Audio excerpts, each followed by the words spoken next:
오늘 묵상할 말씀은 5월 24일 주일 창세기 46장 28절부터 47장 12절의 말씀입니다. 만약 22년 만에 그 죽은 줄로만 알았던 아들을 만났는데 그 아들이 당대 최고 초강대국의 국무총리가 되어 있다면 여러분은 어떠시겠습니까? 상식적으로 생각해보면 그 아들이 가진 막강한 권력을 이용해서 아버지와 가족들을 제국의 화려한 중심부로 부르고 또 가장 명예로운 자리를 내어주는 것이 자연스러운 수순일 텐데요. 네, 그렇죠.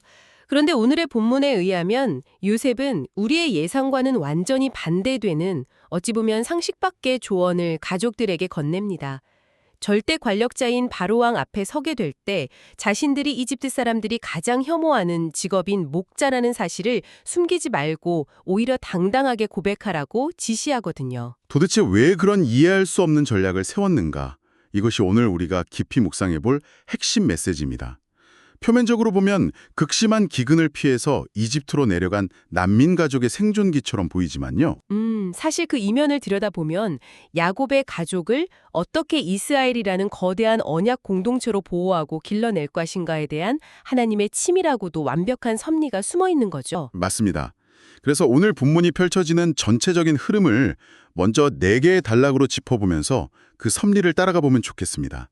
단순히 사건이 나열되는 게 아니라 아주 극적인 영적 점층법을 보여주고 있거든요. 네, 제가 먼저 흐름의 앞부분을 나누어 보겠습니다. 첫 번째 흐름은 46장 후반부의 배경이 되는 사건으로 야곱과 요셉의 22년 만에 눈물겨운 상봉, 그리고 그 과정에서 드러난 유다의 부상입니다. 이어서 두 번째 흐름은 요셉이 가족들에게 변방의 삶을 취하라고 지시하는 이른바 약점을 무기로 삼는 기막힌 전략의 발전 단계로 나아갑니다. 요셉의 형제들이 바로 왕 앞에서 자신들의 정체성을 밝히고 결국 가장 좋은 땅인 고센을 얻게 되는 극적인 전환점을 맞이하게 되고요. 마지막 4번째 결론부 흐름에서는 초라한 나그네인 야곱이 대제국의 살아있는 신으로 추앙받던 바로 왕과 독대하여 오히려 그를 축복하는 그 영적 역전의 클라이막스에 도달하게 됩니다. 정말 구조만 봐도 가슴이 벅차오르는 전개네요. 그럼 첫 번째 장면인 가족의 상봉부터 자세히 들어가 보죠. 야곱 일행이 고센 땅으로 진입할 때 야곱이 자신의 아들 중 유다를 앞서 보내서 길을 인도하게 합니다. 보통 가문의 전통이나 나이로 보면 장자인 르우벤이 앞장서는 게 당연하지 않습니까? 왜 하필 넷째인 유다가 이 임무를 맡게 된 걸까요? 여기서 우리는 가문 내의 실질적이고 영적인 리더십이 완전히 교체되었음을 확인할 수 있습니다. 장자 르우벤은 과거에 아버지의 첫 비라와 동침하는 치명적인 죄를 지어서 그 권위를 상실했잖아요. 게다가 위기의 순간마다 책임감 있는 모습을 전혀 보여주지 못했거든요. 요셉을 구덩이에 던질 때나 곡식을 구하러 내려갔을 때도 그랬죠. 네, 맞습니다. 반면에 유다는 절체절명의 위기에서 완전히 다른 모습을 보여줍니다. 베냐민을 노예로 두고 가야 할 상황에서 자신이 대신 종이 되겠다고 자신의 목숨을 담보로 내놓죠. 이 희생적인 책임감이 요셉의 다친 마음을 무너뜨린 겁니다. 누군가의 희생을 통해 공동체가 구원받는 이 원리가 훗날 유다 지파를 통해 예수님이 오시는 구원 계획의 복선으로 연결된다는 게 참 은혜롭습니다. 그렇게 유다의 인도로 마침내 상봉이 이루어지는데 두 사람의 반응 차이가 아주 흥미로워요. 요셉은 목을 껴안고 하염없이 우는데 야곱은 지금 죽어도 조카도다라며 말로 감격을 표현하거든요. 요셉의 그 눈물은 참 17세 때 배신당하고 종과 죄수로 살았던 억눌린 세월에 대한 감정의 폭발일 겁니다.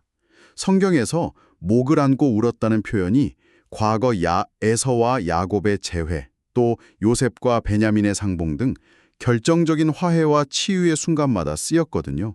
찢어졌던 언약 가정이 봉합되는 시각적인 장치군요. 반면 야곱의 고백은 완벽한 영적 만족을 의미하는 것 같습니다. 잃어버린 줄 알았던 언약의 씨앗들이 모두 회복되었으니 내 지혜나 욕심이 아니라 오직 하나님의 신실하심이 내 인생을 완성하셨다는 깨달음 아닐까요? 정확합니다.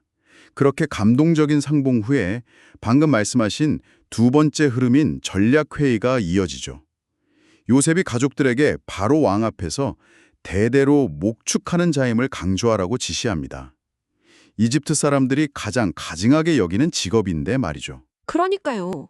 이건 마치 취업 면접에 가서 면접관이 제일 싫어할 만한 치명적인 약점을 이력서 첫 줄에 형광펜으로 칠해놓고 자랑하는 격이잖아요. 도대체 왜 이런 불리한 전략을 쓴 겁니까? 당시 이집트의 역사적, 문화적 배경을 보면 이해가 됩니다. 이집트는 화려한 농경 중심 사회였고 소나 염소를 신으로 숭배하는 종교를 가지고 있었거든요. 아, 아피스 황소 같은 것들을 신성시했죠. 네네. 그런데 목자들은 매일 그 짐승들을 치고 도축도 하니까 이집트인들 눈에는 정말 불결하고 역겨운 무리였던 겁니다. 요셉은 바로 이 강력한 편견을 역이용한 거죠. 아, 가족들이 화려한 이집트 주류 사회에 섞이게 되면 언약 백성으로서의 순수성을 잃어버리고 결국 동화될 것을 우려한 거군요. 그렇습니다. 세상 중심에 동화되지 않도록 이집트인들이 스스로 야곱의 가족을 밀어내게 만들어서 합법적으로 고센이라는 변방에 분리 정착시키는 탁월한 고립 전략이었습니다. 오늘 본문에 의하면 이 전략이 세 번째 흐름에서 완벽하게 적중하지 않습니까? 형제들이 바로 앞에서 스스로를 잠시 거류하러 온 나그네라고 굽히지 않고 밝힙니다.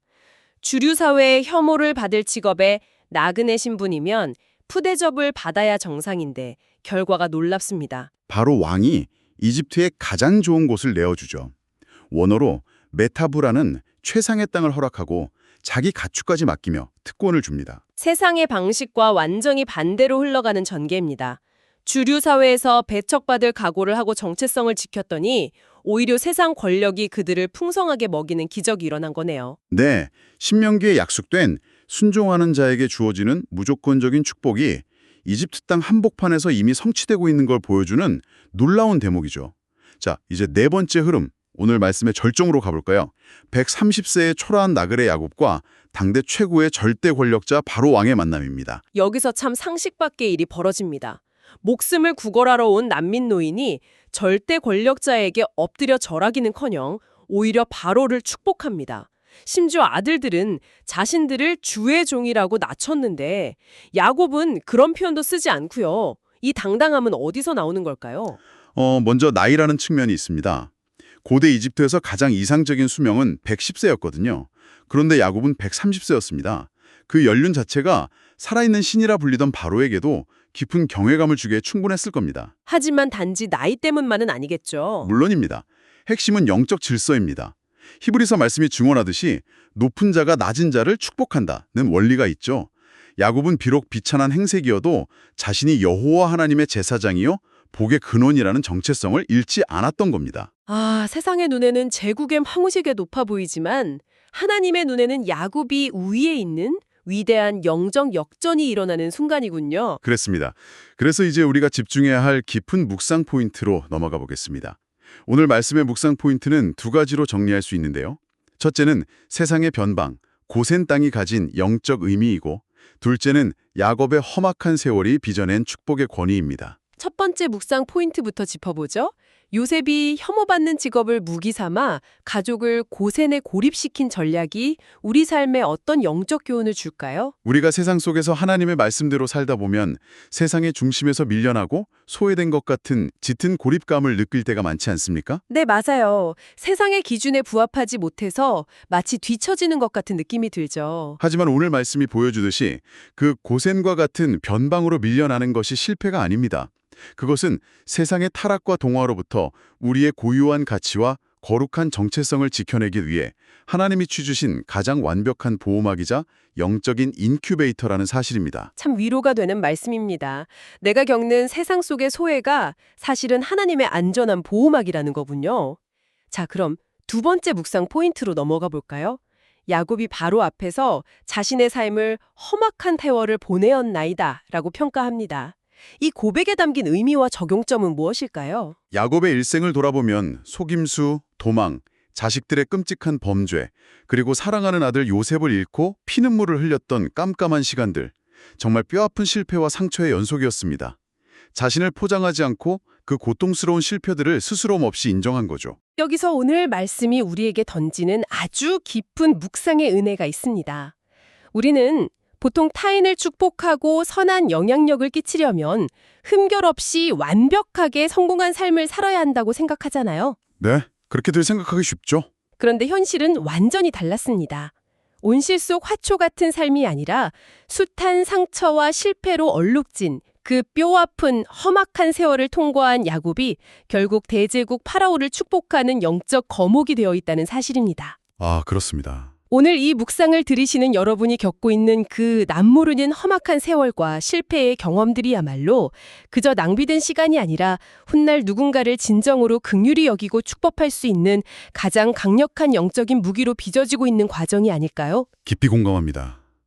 기근이라는 재앙과 야곱의 험악한 세월 모두가 결국 언약 백성을 번성하게 하고 제사장으로 단련하시려는 하나님의 완벽한 구원 계획의 일부였음을 오늘 말씀이 분명히 증언하고 있습니다. 네. 이 깊은 은혜의 역설과 완전하신 하나님의 섭리를 마음에 새기면서 이제 다 함께 기도의 자리로 나아가겠습니다. 자비로우신 하나님 아버지, 세상의 눈에는 절망과 죽음뿐인 기근 속에서도 당신의 언약 백성을 위해 이집트 가장 좋은 곳, 고센 땅을 완벽하게 예비하신 그 놀라운 섭리와 은혜를 찬양합니다.